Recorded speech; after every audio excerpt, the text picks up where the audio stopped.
Hello, lovelies. You asked for it, and so now you're going to get it. Well, at least my version of it. Today, what I'm going to do is I'm going to start a short series on feminine sexual energy with topics including some Kundalini, some sex magic, and even some energy sex, trademark Venice Vavoom.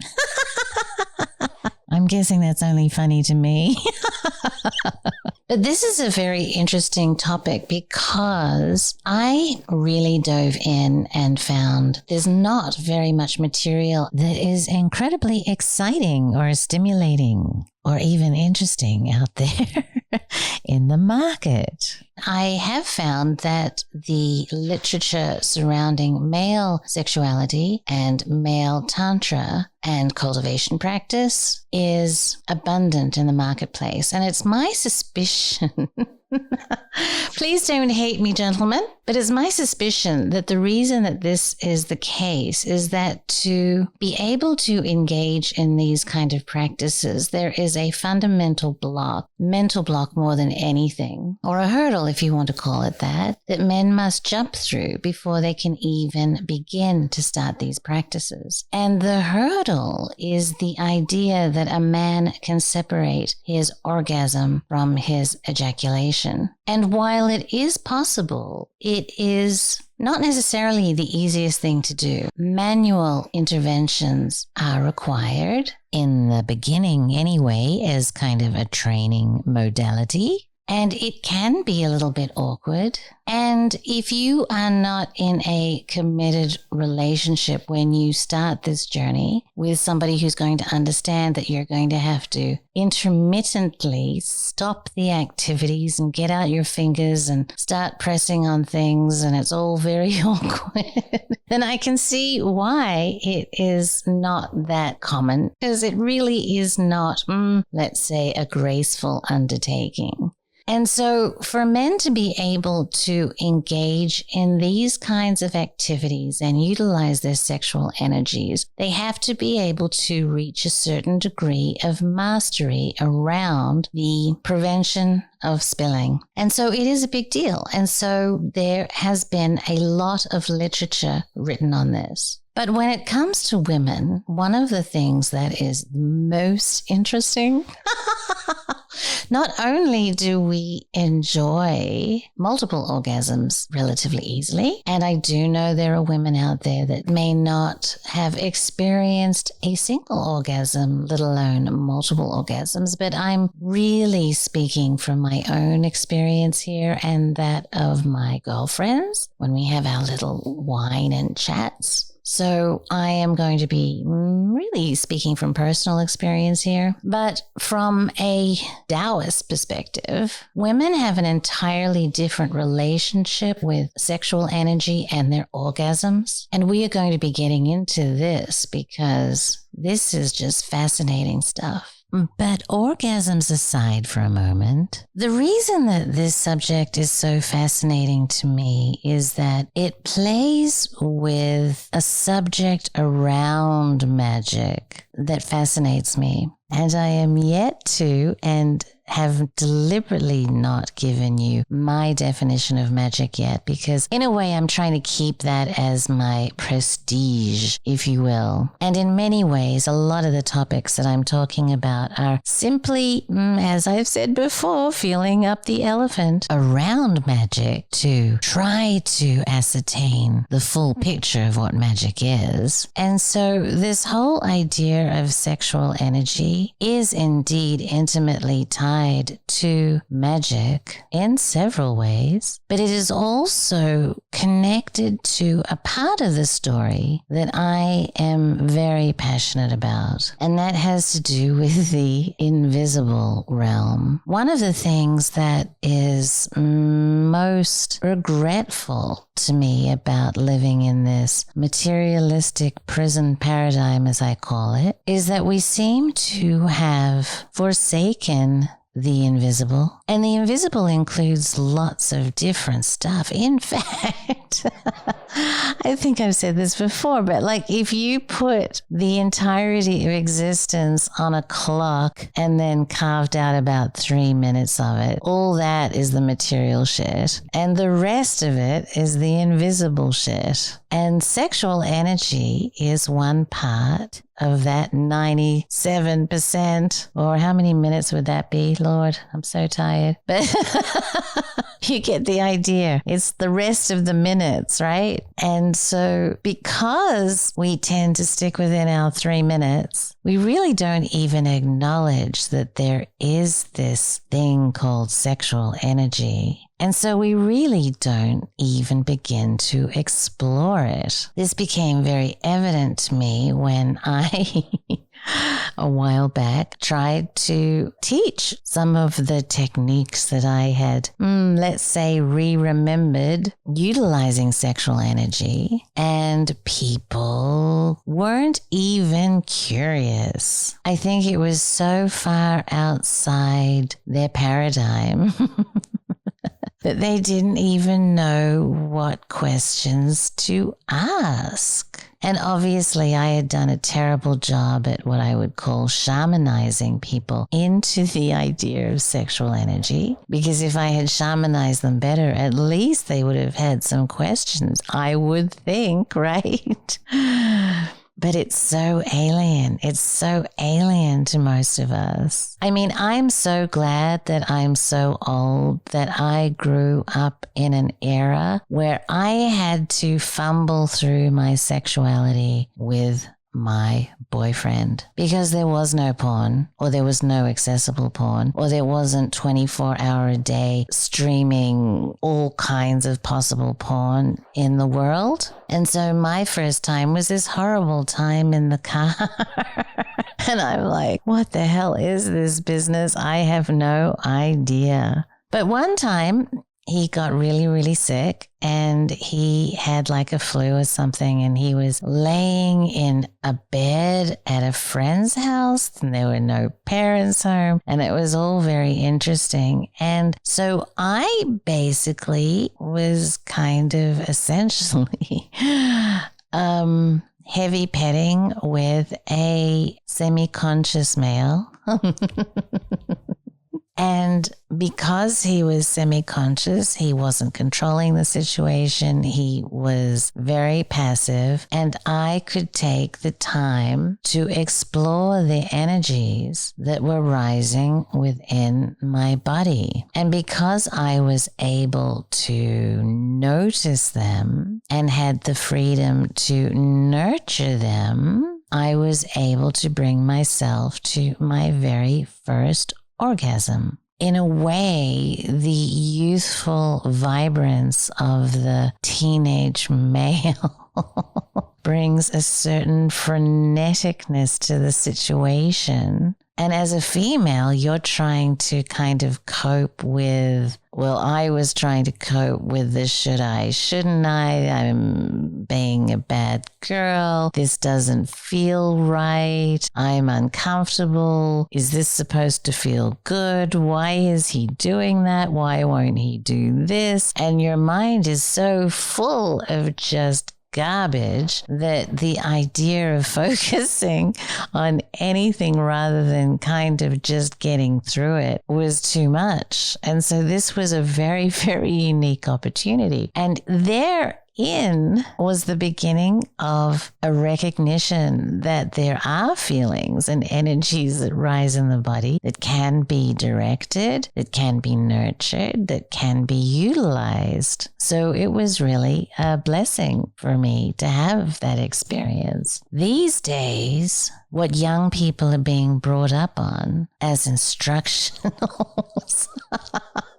Oh, Lord, how can you not probably look at these videos and think, oh, is that what sex is supposed to be like? They don't allow for any room at all for internal investigation. It is so much external pageantry and performance and noise and activity and Lord, I don't even know what the sex lives of young people are like today. I don't know if I want to know, to be honest with you, if they are modeling their experience and their intimacy on what they see on these videos. Because the truth is that when I have had my most profound and transcendental experiences, they did not look anything like the video porn looks today. If anything, you might think that there was absolutely nothing going on the outside. But what was going on the inside was quite a different matter altogether. Now, that being said,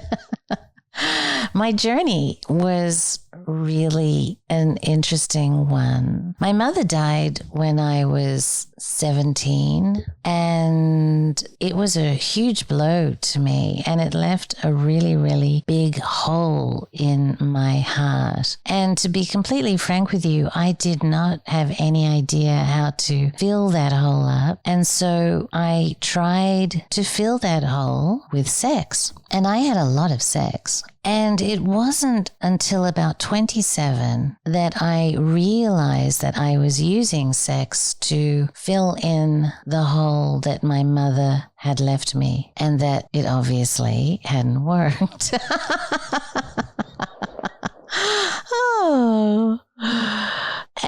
But the upside was that I had become quite a proficient giver. People enjoyed having sex with me, and I was orgasmic, but I had not really experienced a transcendental kind of situation until I met my husband, Chance Gardner. And it really all began, we had a Shirley MacLaine kind of moment where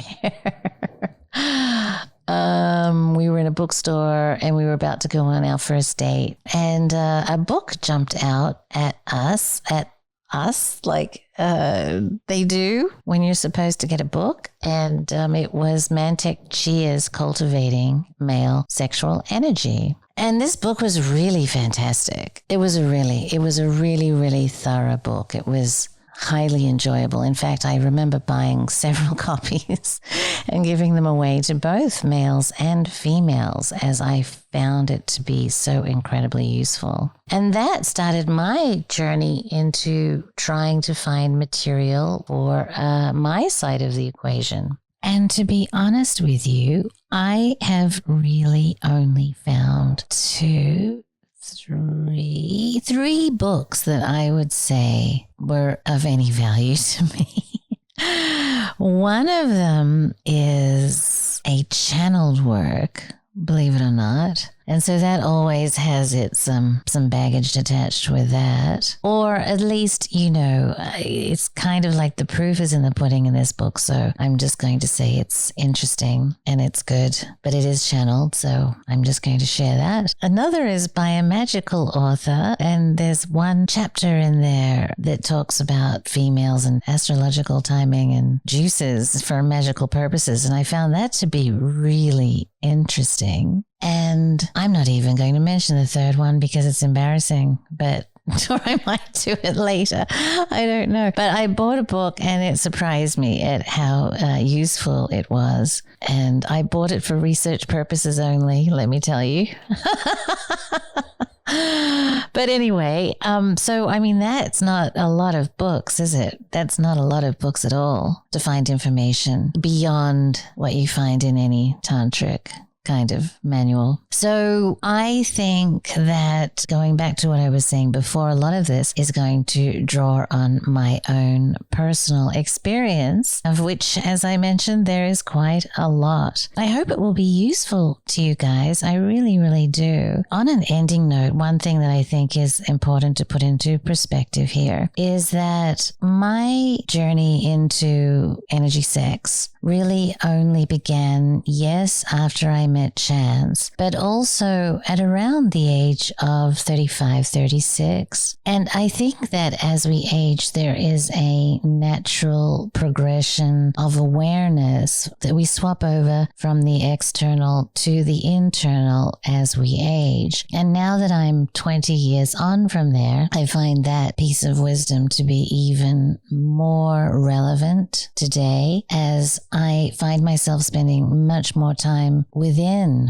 than I do without. And maybe it's just because outside is also insane these days. But I'm finding that the journey into the invisible landscape on the inside to be one of the most rewarding journeys. And so my point here is there's different ages and different stages. So if you're 25 and you're not having this great energy sex adventure, then that's okay. Maybe it's not the time or the place, right? So no judgment, no expectations. And hell, you young people are insanely intuitive and crazy. So maybe you figured all of this out by the time you were, 19 or something, right? So I'm just putting it out there. The other thing that I wanted to say is that I was very, very blessed to have a partner that I am able to feel completely free with. And by that, I mean all the body stuff, all the face stuff, all the stinky stuff, all the gooey stuff, all the I'm too fat stuff, all of that stuff does not enter the bedroom. And just like I was explaining about when I was very, very young, it's very hard to engage and have the focus and awareness for the sexual energy journey if your head is just full of muck.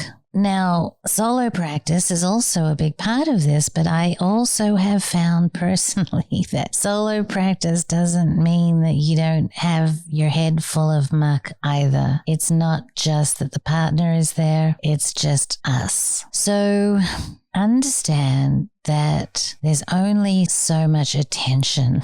Right? There's only so much attention. And if you're focused on all of the crazy mundane stuff, then it's just going to leave less attention for all the awesomely crazy energy stuff. And it goes back to what Shauna was saying when we were talking about magic in the traditional sense. Get your mind right. And this get your mind right piece seems to apply more and more to every aspect of reality. And so whatever practice you may have to help clear the path, consider working on it, and so that you can have attention to direct where you wish to direct it to, because that's only going to help strengthen this exciting journey into female sexual energy. So guys, this was just more of an introduction, and we'll get into some really crazy stuff like the Taoist female orgasm perspective, which I said is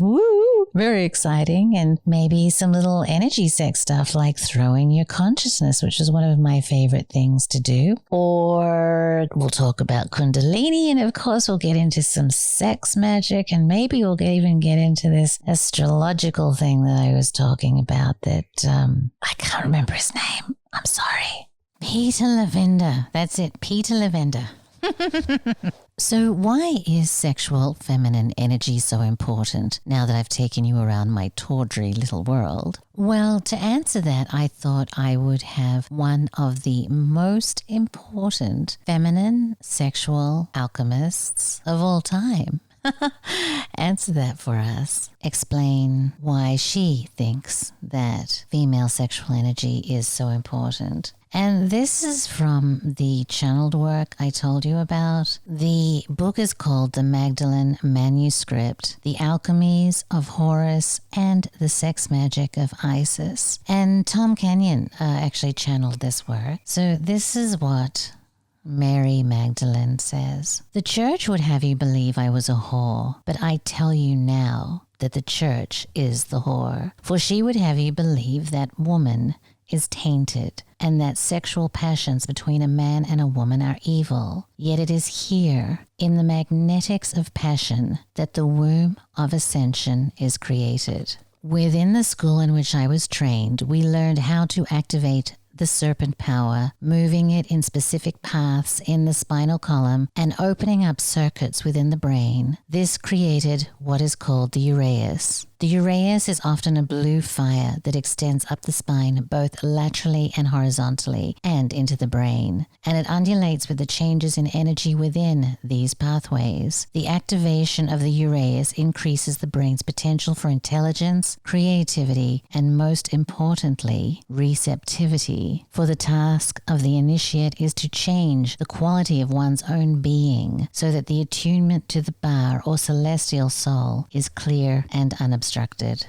Thank you for listening, lovelies. And if you like this podcast and would like to support us, please go to magicalegypt.com, and I have made a special discount coupon just for you all. And the coupon code is LOVE. And that will get you $30 off any Magical Egypt purchase. Also, I've started a Patreon, so you can mosey on over there and see if you want to contribute. But I appreciate you listening, and I appreciate all your support, and more soon.